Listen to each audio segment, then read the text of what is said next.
আপনাদের মতামতগুলো কমেন্টে জানিয়ে যান।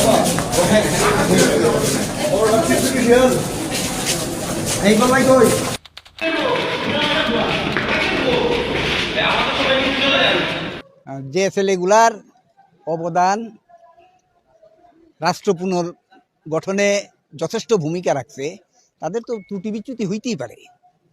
এবং সবচেয়ে বড় জিনিস হচ্ছে যে এই ছেলেটা ঘটনার পরপরই সে একটা রিজয়েন্ডার দিছে, দিয়ে সেটা বলছে যে আমি কথাটা এইভাবে বলতে চাই নাই, আমি কথাটা বলতে চাইছিলাম এরকম যে ওই যখন জুলাই অগাস্ট 5 আগস্টের দিন যখন বানিয়াচং থানার জনগণ পুড়াইয়ে দিছিল তখন আমরা প্রোটেকশন দিছিলাম সব জায়গায় দাঁড়িয়ে দাঁড়িয়ে, এবং এটাই ফ্যাক্ট। আর মাহাদির বিষয়ে তো আমরা নিজেরাই সাক্ষী, এত হবিগঞ্জ শহরে ছিল ওই সময়, এত বানিয়াচং তারে দেওয়া হইতে সরকারি কাজে বাধা। এখন সরকারি কাজে বাধা, হ্যাঁ ঠিক আছে, ওনাদের দৃষ্টিতে এটা বাধা, কিন্তু ওনারা যদি ভুল না করতো তাহলে তো বাধার প্রশ্নই আসে না। জুলাই আন্দোলনের ছেলেগুলাকে দিয়ে গ্রেফতার করে নিয়ে আসবেন, একজন তো যাবেই তাকে রিলিজ করানোর জন্য। এইটা যদি সরকারি কাজে বাধা হয় এটা বলার কিছু নাই।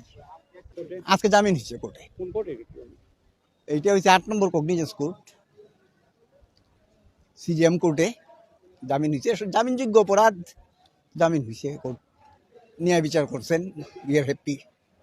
কারণ মাহাদির এই আটক সারা দেশব্যাপী এটা ছড়াই গেছিল, এবং যাওয়াটাই খুব স্বাভাবিক, সারা রাত মানুষজন তার খোঁজ খবর নিচ্ছেন, এই জন্য আমরা কৃতজ্ঞ।